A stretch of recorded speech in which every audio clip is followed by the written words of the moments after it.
പതിറ്റാണ്ടുകൾക്ക് മുൻപാണ്. അന്ന് ഇന്ത്യൻ പ്രധാനമന്ത്രിയായിരുന്ന ജവഹർലാൽ നെഹ്റു ഒരു സൈനിക ക്യാമ്പ് സന്ദർശിക്കുന്ന വേളയിൽ ക്യാമ്പിന്റെ ഭാഗമായ മിലിറ്ററി ആശുപത്രിയിൽ ചികിത്സയിൽ കഴിയുന്ന പട്ടാളക്കാരെ കൂടി കാണാനും അവരെ അഭിവാദ്യം ചെയ്യാനും തീരുമാനിച്ചു. പ്രധാനമന്ത്രിയോട് ആരും സംസാരിക്കരുതെന്ന നിർദ്ദേശം സൈനികർക്കുണ്ടായിരുന്നു. ചികിത്സയിലുള്ള ഓരോ സൈനികരെയും സന്ദർശിച്ച് മുന്നോട്ടു പോയിക്കൊണ്ടിരിക്കുകയായിരുന്നു നെഹ്റു. അതിനിടയിൽ ആശുപത്രിയിലെ ഒരു കട്ടിലിൽ നിന്ന് ഒരു യുവ സൈനികൻ പതിയെ തന്റെ ശബ്ദമുയർത്തി. ബഹുമാനപ്പെട്ട പ്രധാനമന്ത്രി, എനിക്ക് അങ്ങയോട് ഒരു കാര്യം സംസാരിക്കണം. ഒപ്പം നിന്നവർ തടുക്കാൻ ശ്രമിച്ചെങ്കിലും നെഹ്റുവിന്റെ അനുമതിയോടെ ആ യുവാവ് തന്റെ വിഷമം പങ്കുവച്ചു.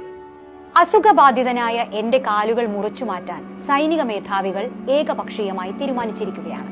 ഈ തീരുമാനത്തിന് എന്റെയോ എന്റെ കുടുംബത്തിന്റെയോ അനുമതിയില്ല. ഈ ശസ്ത്രക്രിയയിൽ നിന്ന് എന്നെ ഒഴിവാക്കി തരണം. അതുമൂലമുണ്ടാകുന്ന ഏത് അപകടത്തിനും ഞാൻ മാത്രമായിരിക്കും ഉത്തരവാദി. ഏറെ ധൈര്യത്തോടെയും ആത്മാഭിമാനത്തോടെയും സംസാരിച്ച ആ ചെറുപ്പക്കാരനെ സാഗൂതം നോക്കിക്കൊണ്ട് ജവഹർലാൽ നെഹ്റു കടന്നുപോയി. അക്കാലത്ത് സൈനികരുടെ ചികിത്സയുമായി ബന്ധപ്പെട്ട കാര്യങ്ങൾ സൈനിക മേധാവികൾ തന്നെ തീരുമാനിക്കുന്ന വ്യവസ്ഥയായിരുന്നു നിലനിന്നത്.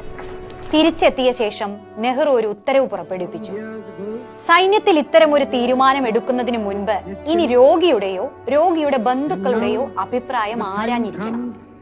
അങ്ങനെ നെഹ്റു വഴി രക്ഷപ്പെട്ട് കിട്ടിയ കാലുകളുമായി ആ യുവാവ് സൈനിക സേവനം അവസാനിപ്പിച്ച് നാട്ടിലേക്ക് മടങ്ങി.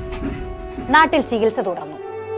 അത്ഭുതകരമെന്നോണം കാല് മുറിച്ചു മാറ്റാതെ തന്നെ പതിയെ അയാളുടെ അസുഖം ഭേദമായി. ഒരിക്കൽ മുറിച്ചു മാറ്റാൻ ആവശ്യപ്പെട്ട കാലുകളുമായി അഭൂതപൂർവമായ ചുവടുകളോടെ അയാൾ ഒരു യുഗം തന്നെ നടന്നു തീർത്തു. മലയാള നാടക സിനിമാ രംഗത്ത് ആർക്കും മായ്ക്കാനാവാത്ത കാൽപ്പാടുകളാണ് അയാൾ പിന്നീട് സമ്മാനിച്ചത്. പാലപ്പുറത്ത് വീട്ടിൽ സുരേന്ദ്രനാഥ തിലകൻ എന്ന ആ യുവാവ് പിൽക്കാലത്ത് ഇന്ത്യൻ സിനിമയിലെ തന്നെ തലയെടുപ്പുള്ള നടന്മാരിൽ ഒരാളായി മാറി.